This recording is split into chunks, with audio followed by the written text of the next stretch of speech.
அனைவருக்கும் வணக்கம். Welcome to Dharma academy. இன்றைக்கி நாம் இந்த வீடியோவில் பார்க்க போகிறது மார்ச் 23ஆம் தேதிக்குண்டான கரண்ட் அஃபேர்ஸ் தான். வாங்க வீடியோக்குள்ளே போகலாம். முதல் வினா, 59வது ஞானபீட விருதுக்கு தேர்வு செய்யப்பட்டுள்ளவர் யார்? 59வது ஞானபீட விருதுக்கு தேர்வு செய்யப்பட்டிருக்கவர் யார்? ஆன்சர் பாருங்கள், வினோத்குமார் சுக்லா அவர்கள் தான் இந்த விருதுக்கு தேர்வு செய்யப்பட்டிருக்காரு.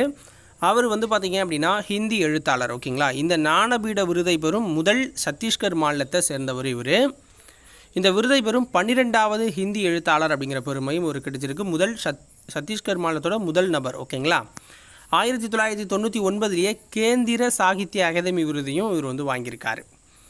இரண்டாவது வினா, யுனோவாக் 2025 தொழில்நுட்ப கண்காட்சி எப்பொழுது நடைபெற்றது? யுனோவாக் 2025 தொழில்நுட்ப கண்காட்சி எப்பொழுது நடைபெற்றது? மார்ச் 22ஆம் தேதி நடந்துச்சு. மார்ச் 22 நடந்துச்சு. சென்னை ஐஐடியோட முன்னாள் மாணவர்களின் சிறப்பு கல்வி திட்டத்தின் கீழ் இது நடத்தப்பட்டிருக்கு. சென்னை ஐஐடி முன்னாள் மாணவர்களின் சிறப்பு கல்வி திட்டத்தின் கீழே இது 12வது தொழில்நுட்ப கண்காட்சி.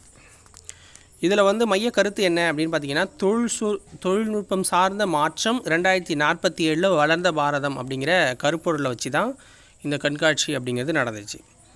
அடுத்த வினா பாருங்கள், இந்தியா இத்தாலி இராணுவ ஒத்துழைப்பு குழுவின் 13ஆம் ஆண்டு கூட்டம் எங்கு நடைபெற்றது?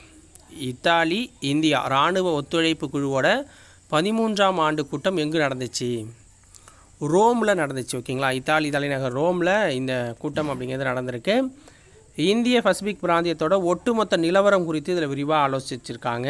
இருதரப்பு இராணுவ ஒத்துழைப்பை விரிவுபடுத்துவதற்கான புதிய வழிமுறைகள் அப்படிங்கிறது ஆராயப்பட்டிருக்கு. இந்தியா இத்தாலி ஆயுதப்படையினரிடையே மேம்படுத்தப்பட்ட பரிமாற்ற திட்டங்கள், திறன் வளர்ப்பு முன்னெடுப்பு, வலுவான ஒருங்கிணைப்பு ஆகியவை குறித்தும் விவாதிச்சிருக்காங்க. நான்காவது வினா, நில நிர்வாக சவால்களை எதிர்கொள்வது குறித்த சர்வதேச பயிலரங்கம் எங்கு நடைபெற உள்ளது? நில நிர்வாக சவால்களை எதிர்கொள்வது குறித்த சர்வதேச பயிலரங்கம் எங்கு நடைபெற இருக்குது? டெல்லியில் நடைபெற இருக்குது. புதுமையான அணுகுமுறைகளை ஆராய்வதற்காக பஞ்சாயத் ராஜ் அமைச்சகம் இதை ஏற்பாடு பண்ணியிருக்காங்க.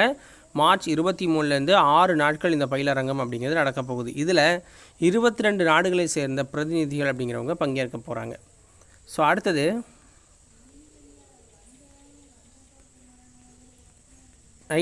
டிவிஎஸ் மோட்டாரின் சர்வதேச தொழில் நடவடிக்கை பிரிவு தலைவராக நியமிக்கப்பட்டுள்ளவர் யார்? டிவிஎஸ் மோட்டாரின் சர்வதேச தொழில் நடவடிக்கை பிரிவு தலைவராக நியமிக்கப்பட்டிருக்கவர் யார்? பேமன் கார்கன் அப்படிங்கிறவர் தான். பேமன் கார்கன் அவர்கள். நிசான் நிறுவனத்தின் சர்வதேச தொழில் நடவடிக்கை பிரிவான இன்ஃபினிட்டியோட தலைவர் அவர். நிசான் நிறுவனத்தின் சர்வதேச தொழில் நடவடிக்கை பிரிவான இன்ஃபினிட்டியோட தலைவர் அவர். அடுத்த வினா, முன்னாள் தலைவர் மாதிரி. ஓகேங்களா. அதுலேயும் வேறு தலைவராக இருந்திருக்காரு. பிரிட்டிஷ் தொல்பொருள் ஆராய்ச்சியாளர் சர் ஜான் ஹூபர்ட் மார்ஷலின் சிலையை சென்னை எழும்பூரில் திறந்து வைத்தவர் யார்? இந்த சிந்துவெளி சமவெளி நாகரிகத்தை கண்டுபிடிச்சவர்னு சொல்லுவோம் நம்ம. Sir John Hubert Marshall. Sir John மார்ஷல்னு நம்ம படிச்சிருப்போம். இதை திறந்து வச்சது யாருன்னா மு.க. ஸ்டாலின் அவர்கள், தமிழக முதல்வர்.